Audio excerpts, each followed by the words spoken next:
नमस्कार श्रोता बंधु स्वागत करुच्ची आम यूट्यूब चैनल बिरंची दास शो को प्रतिथर परी आज आपण आउ एक सुंदर कहानी आनी आछि। आजिर कहानी को रचना करिसेंती गाल्पिक अरविंद दास। निकटरे पवित्र रथयात्रा शेष होइछि। कोटि ब्रह्मांडर मालिक कालिया शांत माँ लक्ष्मी ठाकुराणी को एकुटिया श्रीमंदिर रे छाड़ी भाई भौणी संगे जन्मवेदी को बुलिबाकू जाइछंती।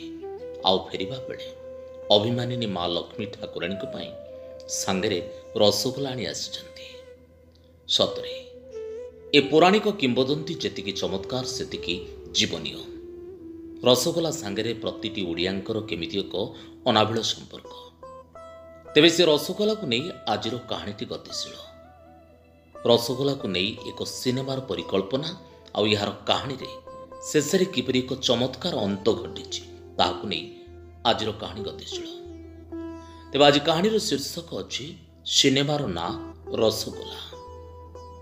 तेज गल्प भितर को जावा पूर्व पुणी थे कही रखे जदि आपम चैनल को जाए सब्सक्राइब करना अविलंबे सब्सक्राइब करने सह बेल आइकन को दबी दिंतु।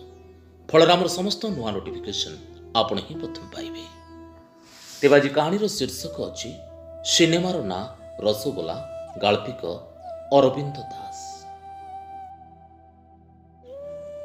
ओडिया सिने निर्देशक तथा बंधु विजयंकर प्रस्ताव शुणी आश्चर्य होगली। मो आगामी फिल्म ना होची रसगोला आ तू यार हिरो हेबु। आबाक हुई प्रश्न कली, हिरो मु पुणी एमितिका ना वाला सिनेमा रे?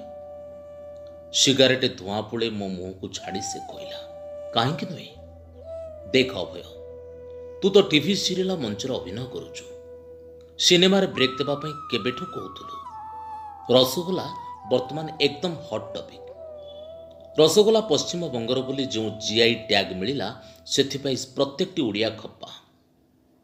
आंदोलन निश्चय हबो। किछि मास भितर सिनेमा करी दशहरा समय रिलीज कर दबा। एकदम सुपर डुपर हिट हबो।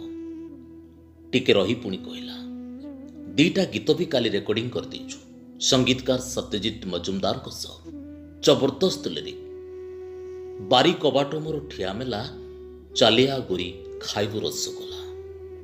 आउ गोटे गीत होला बोपा तोर कौन कला नहीं गला आम रसगोला। आश्चर्य ही पचारिली, गोटाए राति भितर गीत भी सरलानी?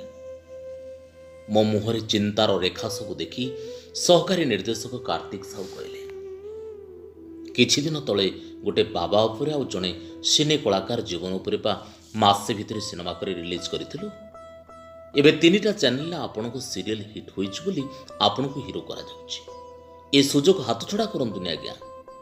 सब्यसाची बाबूसान अनेक बसचंदी, हेले सार चाहती एक नुआ मुह। छेप ढोकी कहले, किछि फैमिली किंबा एक्शन फिल्म होइतिले भलो होइतांता। डेब्यू सिनेमा मोर। स्टोरीटा सुन। हिरोइन बेंगली झियो। एक्शन ड्रामा पुनर्जन्म रिवेंज सबू अच्छे। ओडिया पुओ रसिक आ बंगाली झियो गोलापो। एमानक मध्य प्रेम कहानी उपरे सिनेमा।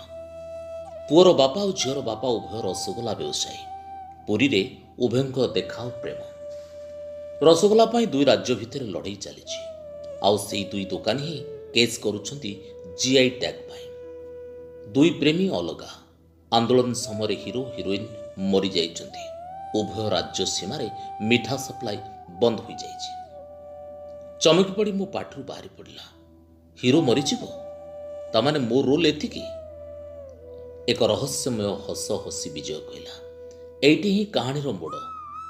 हिरो हिरोइन को डबल रोल पुनर्जन्म। टिकिए दम नहीं विजय पुणी कहला, आमे देखैबा जदि रसगोला बेंगल तेबे चीनी शिरा होची ओडियांकर। एबे करंतु समाने बिना शिरा रसगोला। छेनापोड़ रसाबली ताड़िया मोहनभोग हजार प्रकार छेना मिठा आहुरी अच्छे। तेबे आम हिरो को छाड़िबो? आखि बड़ बड़ करी विजय एक्शन कला भली कहला, क्लाइमाक्स रे आम हिरो माने तू पहाड़ आ सालेपुर रसगोला मारी मारी सबु भड़ाटिया बंगीय गुंडा को निपात करिदबो। हिरोइन देह हठात बहुत खराब होइजिबो। बंचिबार चांस नाही बोली डाक्तर कहिबे। हिरो ताकू पूरी नहीं आछे। रथयात्रा परे नीलाद्री विजय दिन ଜଗନ୍ନାଥ ମନ୍ଦିର ସାମ୍ନାରେ ହିରୋ ହିରୋଇନକୁ ଆମ ରସଗୋଲା ଖୁଇ ଦେଉଛି। ଆଉ ଜଗନ୍ନାଥଙ୍କ କୃପାରୁ ହିରୋଇନ ସୁସ୍ଥ ହୋଇ ଉଠୁଛି। ଓଡ଼ିଆ ରସଗୋଲା ମାଳ ପିନ୍ଧି ବଡ଼ଦାଣ୍ଡରେ ହିରୋ ହିରୋଇନକୁ ବାହା ହେଉଛି। ଆଉ ସେ ହିରୋ କଲିକତା ମିଠା ଦୋକାନର ମାଲିକ ବି ହୋଇଯାଉଛି। ବାସ୍ ଶେଷରେ ଭାଇଚାରାର ମେସେଜ।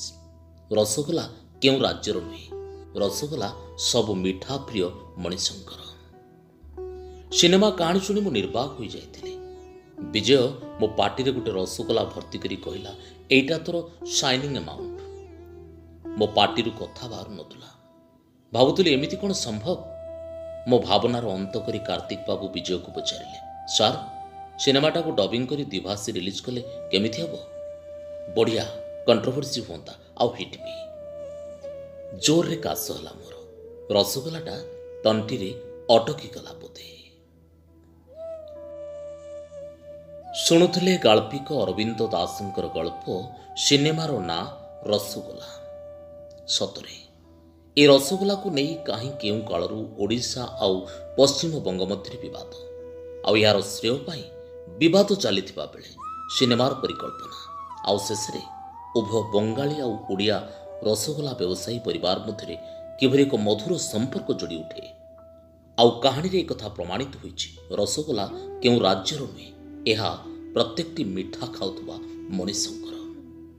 ସତରେ ଅତି ଚମତ୍କାର ଢଙ୍ଗରେ ସାମ୍ପ୍ରତିକ ସମୟକୁ ନେଇ ଏକ ସୁନ୍ଦର କାହାଣୀ ରଚନା କରିଛନ୍ତି ଗାଳ୍ପିକ ଅରବିନ୍ଦ ଦାସ। ଆଶା କାହାଣୀଟି ଆପଣମାନଙ୍କୁ ନିଶ୍ଚିତ ଭଲ ଲାଗିଥିବ।